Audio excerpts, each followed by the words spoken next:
Is John Sununu, former governor of New Hampshire, former chief of staff to President George H.W. Bush, and author of the great book about the man, the quiet man. It's called The Quiet Man, The Indispensable Presidency of George H.W. Bush. Governor, welcome, sir. How are you, Steve? I'm doing well. So I want you to weigh in on Biden over the weekend in Pennsylvania. I think it was Friday at late afternoon. He'd like to take Trump out behind the gym, implication being and have a fight with him. What is that?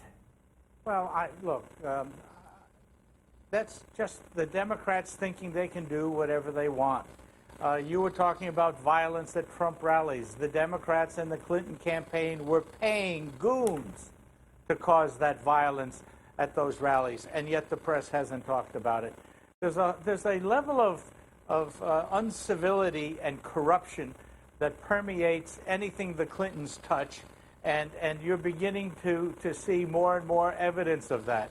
The Wall Street Journal today talked about the wife of the deputy director of the FBI that was involved in the examination of the server problem, having received around $500,000 from Terry McAuliffe, another Clinton goon, for her campaign, while her husband was at the FBI, is at the FBI, and was part and now of the Clinton investigation.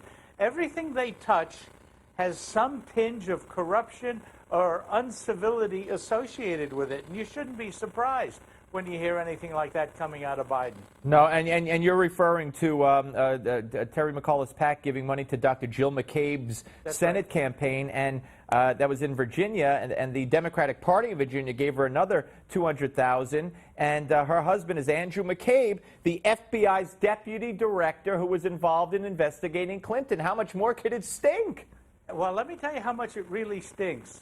When you look at her statement says nothing except my husband wasn't involved in my campaign.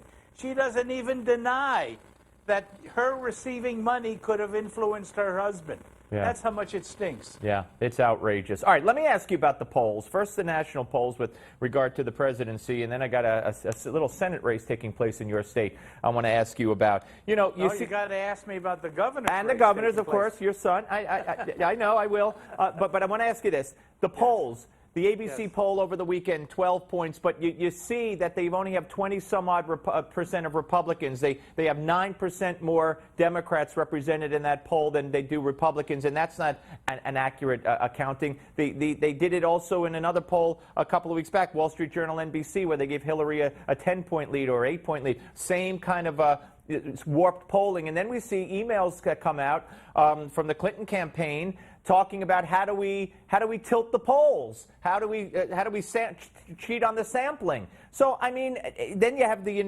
Investors Business Daily poll, which is even, the LA Times poll, which is even, the Rasmussen poll, which is basically even. So which polls do you believe? I don't believe any of them, and I'll tell you why. Especially in this election. First of all, you touch on the Podesta email, again, the culture of corruption.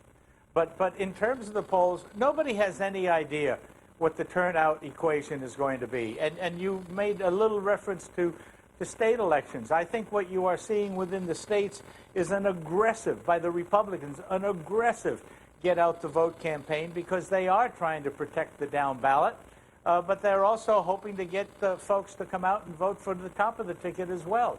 So what actually happens in 2 weeks, nobody knows.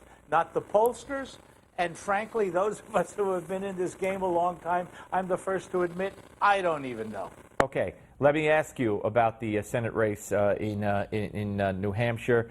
And of course, we have Kelly Ayotte, the incumbent, who the last poll I saw, and maybe you know there are other polls, whether we put value in them or not, she was down by 8 points to Governor Maggie Hassan.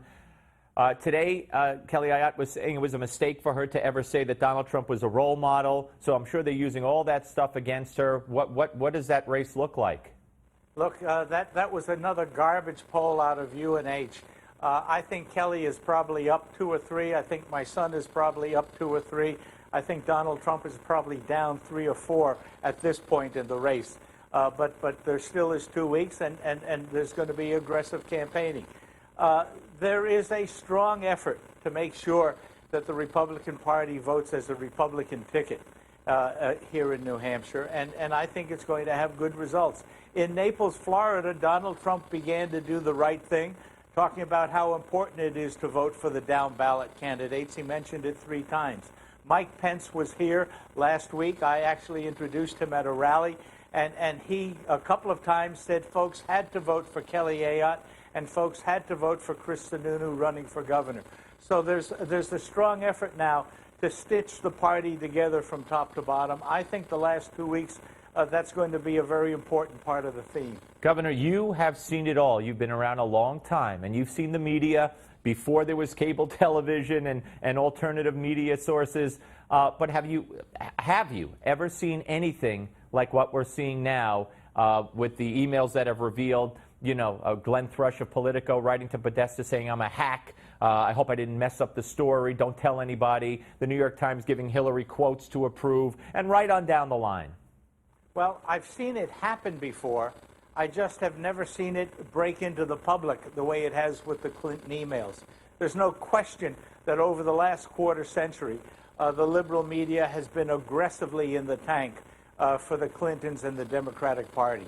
And it is time now that we have seen these emails, it is time now for people to say enough is enough.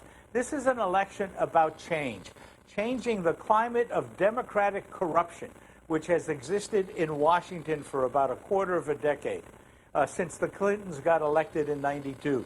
And the Clintons are being very smart. They're trying to make the election turn on a 15-year-old tape with garbage and disgusting talk in it. The question for voters is, do you want to vote for corruption again and continue that, or do you want change? And I think it's time that people understood this deal, with quotes around deal, between the liberal media and the Clintons has caused us enough problems. Let's make a change. Governor, it is an honor and a pleasure as always to speak to you, sir. Great luck to your son if we don't speak beforehand. Thank you very much, Steve. All right, John Sununu, ladies and gentlemen, the book, The Quiet Man, The Indispensable Presidency of George H.W. Bush.